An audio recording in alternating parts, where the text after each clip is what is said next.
وطبعا قبل ما نبدأ هذا الفيديو ما حد يسألني حاليا بالتعليقات ليش هيك شكلك كأنك حرفيا ميت، لأنه عم بصور بصراحة الساعة، بس ما شايفين الساعة ثواني، عم بصور الساعة 1 بالليل. فيعني ليه عم بتصور الساعة 1 بالليل ما بعرف، ما عندي وقت الصبح هيك أصور. بس المهم ما هذا مش موضوعنا. طبعا حاليا قبل ما نفوت بالفيديو، طبعا الفيديو حيتجزأ لجزئين. طبعا الجزء الأول واللي هو الأهم، مبروك لأخواننا بفلسطين انه خلاص صارت هدنة وان شاء الله هاي تدوم.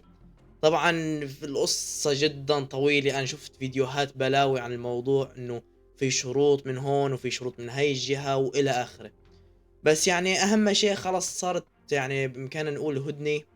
وطبعا مبروك، عشان لانه حرفيا يعني 2 او 24 شهر ما سهلات بدون يعني اكل كافي للشعب. ويعني حرفيا هذا الشيء جدا صعب.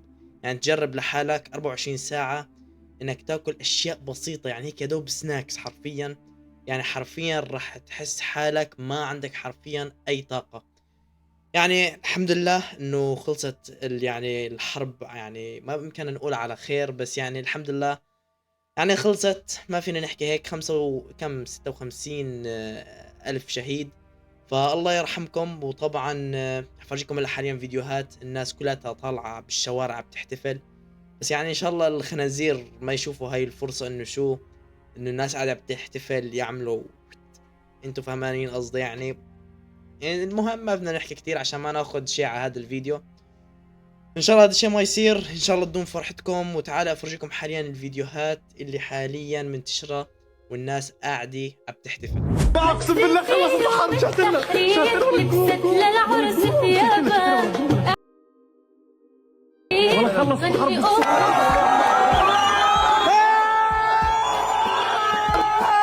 طبعا اسمع شايفين الناس كلها طالعة تحتفل. هذا الشيء بصراحة يعني منيح انه خلص خلصت الحرب. فالله يرحم الشهداء كلهم. وطبعا اسمعوا، انا عامل هذا الفيديو بالذات عشان هذا الفيديو، يعني عشان هذا الفيديو اللي شفته امبارحة بالليل استفزني بشكل مو طبيعي. انتوا اللي حيفهم انجليزي انا حاليا رح اترجمه، اللي حيفهم انجليزي بيحيفهموا على السريع، واللي ما حيفهم رح ارجع اترجمه. النتن عم بقول انه هني قاعدين عم بفوتوا اكل على القطاع، تمام، وحماس عم بتاخذ الاكل هذا، عم بتاخذ الاكل المنيح وعم بتبيع الباقي بالاسواق. الله الله اكبر يا الذكاء تاع الشخص.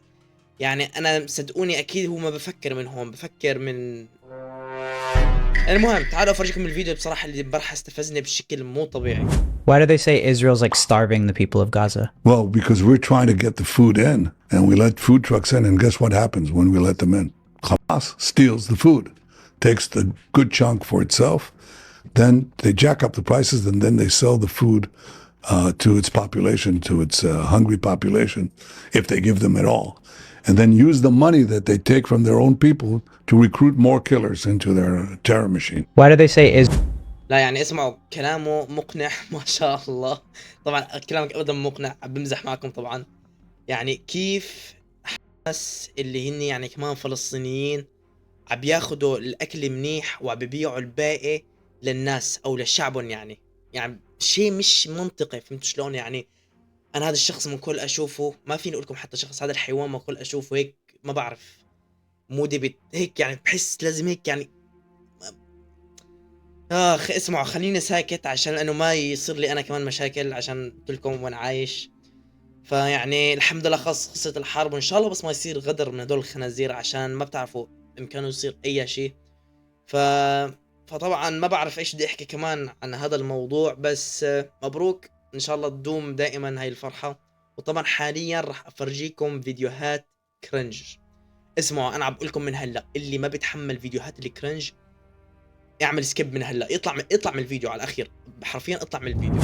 السلام عليكم. اليوم اشتريت لعم عبده سيارة جديدة، تعالوا شوفوا هالسيارة، طلعوا خلونا نجربها مع بعض. واو اشي فانتاستيك. يلا عم عبده، عم عبده ديري بالك توقعي، ديري بالك توقعي، لك بعد ما بدي تجيب مثلك عم عبده، ديري بالك توقعي. بدنا اتعلم اسوقها. واو ايش هالسيارة، اعطيني دورة عم عبده، اعطيني دورة. غوالي مين بيعرف هذا الطريق وين؟ هذا الطريق اللي بيعرفه وين؟ هذا الطريق، اكتب بالتعليقات اكتب بالتعليقات. ماشي فهمنا تمام، رح نكتب بالتعليقات. وانت ليش مصغر حالك وانت قاعد بتحكي؟ شو السيارة او مدري ايش عم تحكي؟ حب هاي ما سيارة عشان بس تعرف، هاي يعني تاع الواحد بيتزلج فيه حرفيا.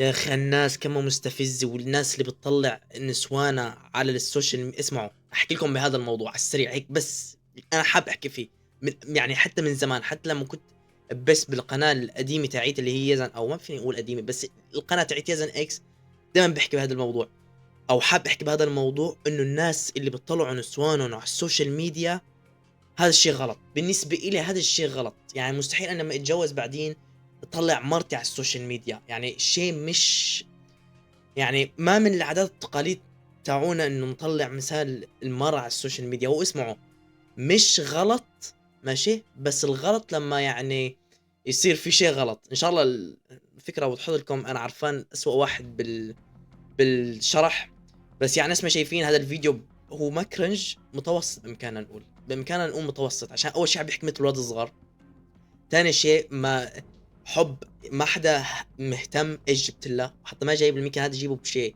$10. وثالث شيء انه منين بدك تجيبه، بامكانك تجيب وحده ثانيه من السوق عشان بس تعرف. اسمعوا روح على الفيديو اللي بعده، الفيديو اللي بعده على السريع.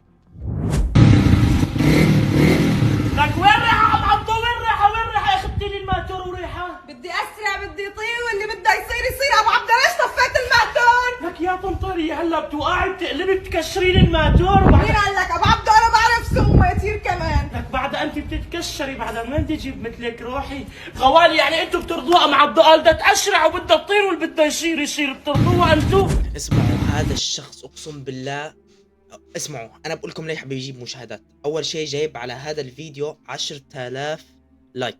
انا هدول 10,000 بس بدي افهم كيف قاعد بتفكروا لما حطيتوا لايك. هاي اول شغله. ثاني شغله مستفزتني، اول شيء اللي هي بتاعت اللايكات. ثاني شغله مستفزتني، ليش هيك بتحكي؟ ليه بتصغر حالك؟ يعني كم عمرك؟ 30 35 سنه يعني، او يا عمي حتى 28 سنه، ليه مصغر حالك؟ ثاني شيء، لا اسمعوا، لا ما فينا نحكي اسنانك ليش هيك اول شيء، بس طبعا ما فينا نحكي عن هذا الموضوع كثير، من كان وضعه ما بيسمح انه يزبطوا اسنانهم. ناس شايفين اسناني صفر عشان الضوء، عشان بس تعرفوا. وثاني شيء الموتور اللي راكبته، يعني حتى لو بدك اسرع ممكن بس توصل 5 السرعه، يعني 5 حرفيا، لانه قاعد بمكان صغير، وين بدك تطرك عاد؟ ويلي يا ويلي يا ويلي، ويلي يا ويلي يا ويلي، هلا بريحة هلي، هلا بال، هلا اسمعوا هذا الشخص لسه انا ما استلمته، بس عوشك استلمه، عوشك، بس ما بلاقي الحساب تاعه الاساسي. ما بعرف هذا محتواه قديم ولا هذا لساته نفس المحتوى. بس شو الفلتر اللي حاطه؟ عشان بس تعرف انت مشكوك هيك الوقت بامرك، حرفيا انت الوقت هذا مشكوك بامرك بنسبه 100%. شو الفلتر اللي حاطه؟ يعني لا كنت اقول لكم اذا انا بدي احطه يمكن استحي، بس على الحالتين مستحيل احطه على الحالتين. ايش الفلتر اللي حاطه؟ اسمعوا، اي شخص بيعرف اسم حساب هذا الشخص يبعث لي على السريع بالانستا باي مكان حرفيا، او ابعث لي حتى بالتعليقات قول لي ايش اسم الحساب هذا، لازم نستلمه ونبلش جلد فيه حرفيا. طبعا حاليا هذا الفيديو كان لليوم، برح ما نزلت عشان لانه كان عندي امتحان، والحمد لله كان امتحان سهل من بين 30 سؤال، اجاني 4 اسئله. سواء ليش عم بحكي هاي المواضيع، ما حدا مهتم، ما اتوقع حدا مهتم.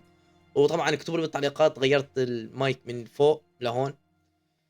اسمعوا انا عم بحاول اوصل الفيديو بس 10 دقائق من الاخر. ما تنسوا اللايك والاشتراك، ويلا في امان الله.